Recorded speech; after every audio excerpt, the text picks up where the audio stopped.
was available for interview tonight, but with us in the studio is Margaret Hodge MP, who's the chair of the Public Accounts Committee. What did you think watching Paul's report? Well, I think it's a shocking catalogue of incidents which suggests it's not contained in one area of the country, and it's not about one little group of employees. It seems to me that it's endemic in the company, and I think the company has got questions to answer. I mean, I think what I feel is, if the company obviously saw this report, and if I was a manager in that company, and if I really had any moral integrity, I would have shared the entire contents with the department. I'd have come clean, and I'd have made absolutely clear what I was doing to put things right. This company gets hundreds of millions of pounds of taxpayers' money, your money and my money, and to think that on the back of that, the directors are becoming multi-millionaires and individuals who are desperate for jobs and not being given a good service is not acceptable. There are clearly some pretty eye-opening examples in this. There's the auditors turning up to the employers, premises just don't exist. There's the employers who are being asked to fill out blank forms by A4e employees. The key question, though, is the test that the government has set, which is whether or not there is systemic fraud. From what you've heard today, do you think there is systemic fraud? I've looked at the report. I have absolutely no doubt that this is a systemic issue throughout the company. It was my committee that first highlighted the problems in A4e, and I must say that since we discussed it, I've had over 100 emails from individuals who are either clients there or people who've worked there, and what comes out to me out of this is that I think the company appears to have been really greedy. You see that a little bit in the Emma Harrison paying herself a dividend of £8.6 million. I think there's a bullying culture there, and I think in that culture people were cutting corners and there was some cheating going on. And I have to say, from the point of view of the government has consistently said that if there is evidence of systemic fraud, that they would stop the contracts. Yes. So is that what you think should happen right now, today, on the basis of this? I have been saying for some time that I think those contracts should be suspended. I wrote today to the Permanent Secretary in DWP asking him yet again to suspend the contracts with A4e. He's not done so, and I think this has a wider impact, because if we don't sort this out, everybody will lose trust in the system as a whole. This is a new programme. There are literally hundreds of millions of pounds being put into the private sector.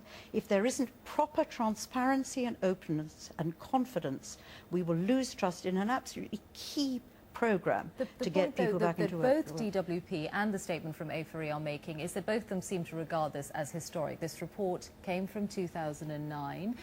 DWP says it's got its own investigations. It's not that it's not looking into this. It is looking into this right now, and it's going to come to its own conclusions. I think that honestly misses the point. Trying to sort of put the blame on you know, what happened before the general election is silly. Do you think that something magically happened on the day of the general election that changed the culture of this company? I don't. So you think it is happening today? Well, among the 100 emails and letters I've had, there are people who are complaining about the work programme. We know that the DWP is investigating and the police are investigating allegations around the present work programme. And what I think it's this really important point. The work programme is a new programme. It's going to be run by a whole lot of private providers in a sort of where there's not going to be very detailed vigilance of how they spend the money. I think it is hugely important. It's taxpayers' money. This is hugely important. There's proper transparency, proper openness, so that you and I can be secure in the knowledge that these hundreds of millions of pounds is properly paid. It's a huge amount of money. Just finally and briefly, if you can, A4e are also saying that this all dates back to a paper-based system they had in the past, and the new electronic controls they have would just not allow it to happen today. If A4e had been completely open and shared this report with the government, I think that would have been one thing, and I think any moral employer would have done that. If the government knew about this report and knew about the culture in this organisation, I'm extremely surprised that they thought that this was an appropriate company with whom they should be doing business using our money. Margaret Hodge, thank you very much. Well, also joining us tonight is Liam Byrne, the Shadow Work and Pension spokesman. If you were in government today, what would you be doing about this report? Well, I think I'll be coming forward to Parliament with some answers to some pretty basic questions. First and most important is, did ministers know about this report when they handed A4e a £440 million new contract to run the work programme?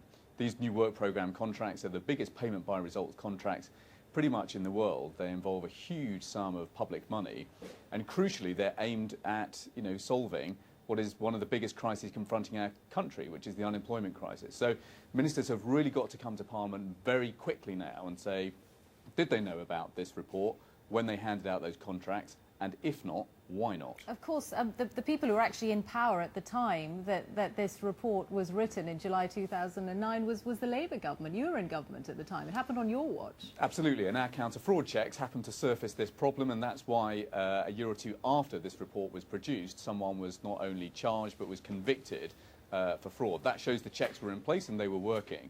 The key now is whether the checks are in place on this big new contract, the work programme. So that's why we need to know, did ministers know about this report when they signed off on those contracts? And second, have they got the right checks in place today? Because we heard a few weeks ago the incredible news that the government's counter-fraud system for the work programme isn't actually in place until April. Okay, that but tells us that the checks aren't in place. Well, on the checks that were in place at the time that you were in power, they can't have been that good, because we're talking about a geographical spread of these allegations right across the country. 6 cases in Bridlington, 4 in Nottingham, 3 in Edinburgh, 2 in Woolwich. The list goes on and on. So you didn't have that good a system in place, did you? Well, the point is that the fraud was surfaced and someone was charged and convicted for it. The question now, as I say, is did ministers know about this report when they signed off on a massive new contract, and what checks have they now got in place in order to ensure that the lessons have been learned and this is not happening again?